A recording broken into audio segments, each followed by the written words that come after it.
Bismillahirrahmanirrahim. Assalamualaikum warahmatullahi wabarakatuh.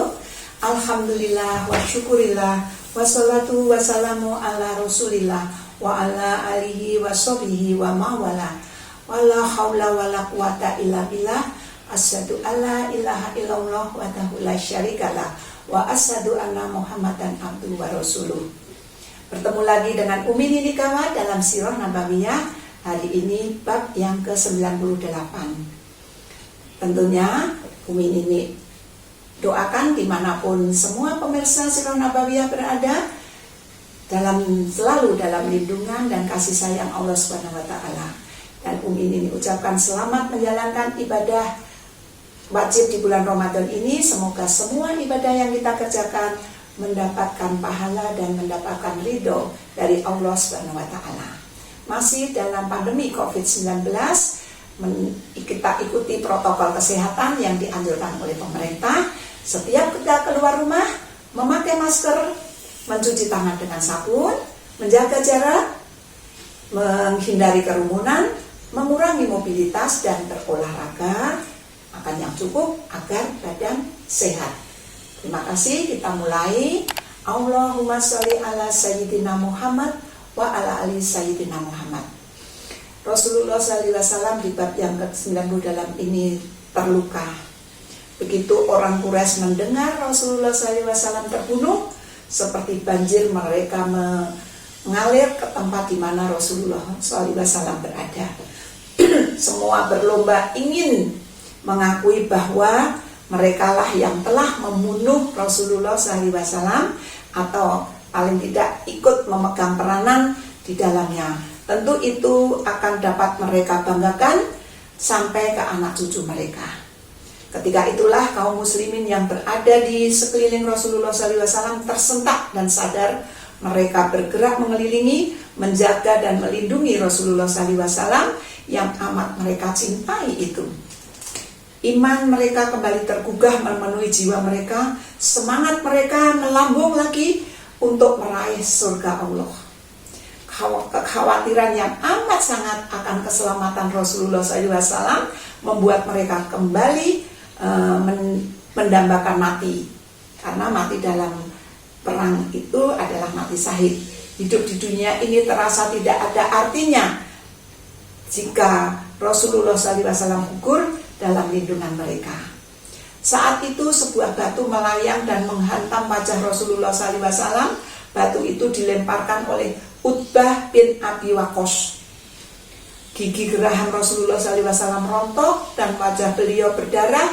Bibir Rasulullah SAW pecah-pecah. Dua keping lingkaran topi besi yang menutupi wajah beliau bengkok menghimpit pipi. Rasulullah SAW melihat hal itu. Iman dan keberanian para sahabat di sekeliling Rasulullah SAW semakin besar. Harga diri mereka sangat terluka melihat luka yang dialami oleh Rasulullah SAW.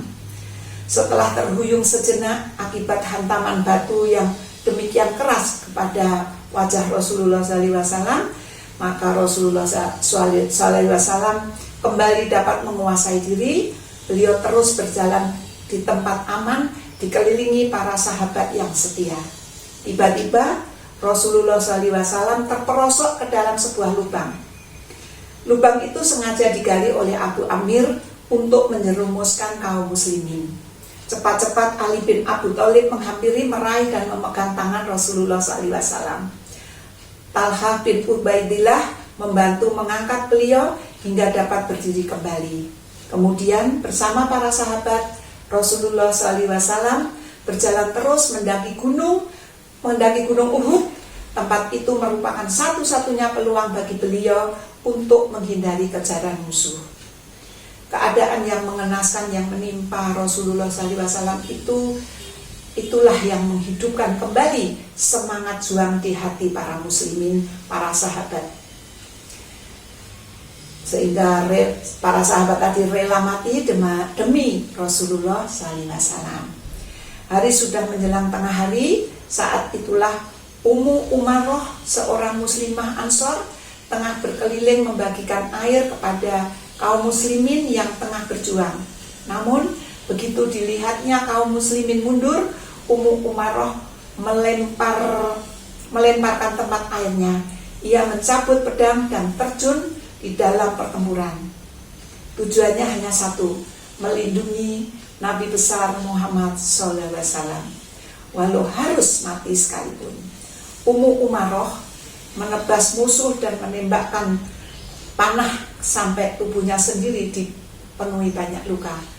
Wanita pemberani karena iman dan cinta kepada Rasulullah SAW. Sementara itu Abu Dujanah menjadikan punggungnya sebagai perisai Rasulullah SAW. Beberapa panah yang melayang ke arah Rasulullah SAW tertahan di punggungnya Abu Dujanah. Di samping Rasulullah SAW, Sa'ad bin Abi Waqqas berdiri melepaskan panahnya untuk menahan musuh. Rasulullah SAW memberikan anak panah kepada Sa'ad sambil berkata, "Lepaskanlah anak panah itu, kupertaruhkan ibu bapakku untukmu." Rasulullah SAW sendiri terus menembakkan anak panah sampai ujung busurnya patah.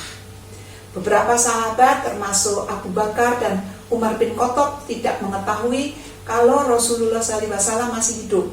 Mereka mengira Rasulullah SAW telah gugur meninggalkan meninggalkan kita semua. Mengingat begitu membanjirnya pasukan musuh yang menyerbu ke tempat Rasulullah SAW berada, jadi Abu Bakar dan Umar bin Khattab itu mengira Rasulullah betul-betul meninggal karena pasukan musuh membanjiri ke sekitar Rasulullah. Keduanya pergi ke arah gunung dengan kepala tertunduk pasrah.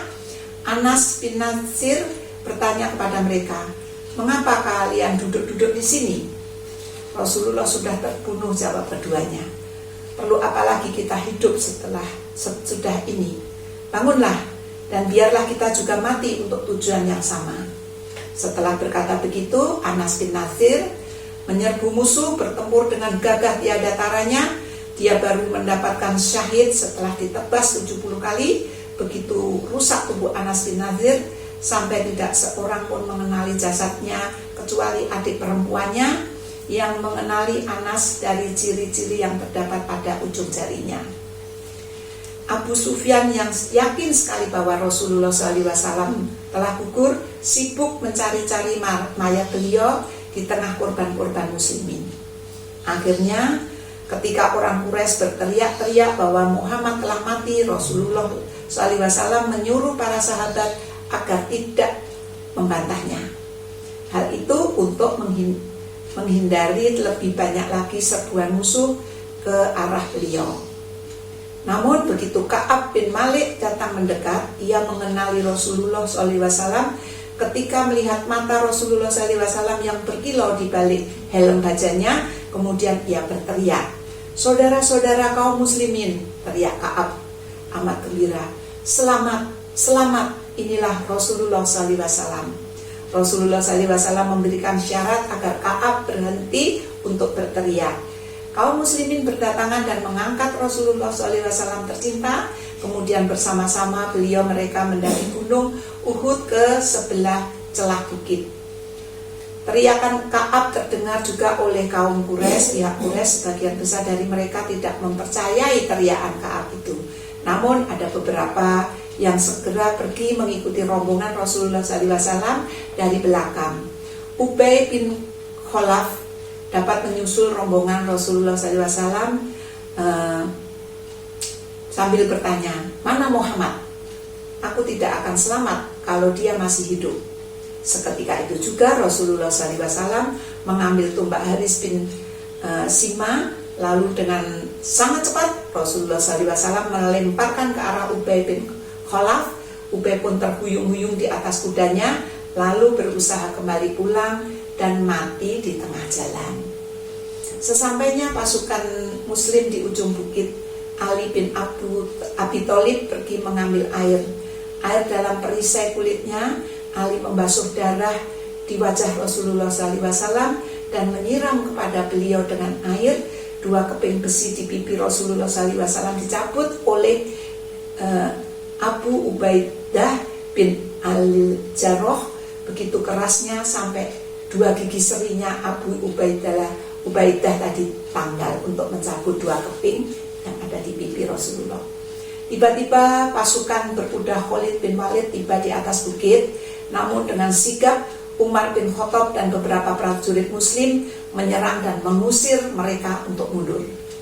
Kaum muslimin telah begitu tinggi mendaki gunung, keadaan mereka begitu payah dan letih sampai Rasulullah SAW memimpin mereka sholat sambil duduk karena sangat payahnya mendaki gunung Bukit Uhud yang begitu tinggi. Pihak Quraisy amat gembira dengan kemenangan mereka. Mereka menganggap telah sungguh-sungguh membalas dendam atas kekalahan di Badar. Abu Sufyan berkata, yang sekarang ini untuk peristiwa perang Badar, sampai jumpa lagi untuk tahun depan. Begitu bab yang ke-98. Umi Nini, apabila ada tutur kata dan nama-nama yang Umi Nini sebutkan keliru, mohon bisa dimaafkan. Kita tutup dengan doa kafaratul majlis. Subhanallahumma wa bihamdi, asyhadu alla ilaha illa anta, astaghfiruka wa atubu ilaihi. Billahi taufiq wal hidayah. Wassalamualaikum warahmatullahi wabarakatuh.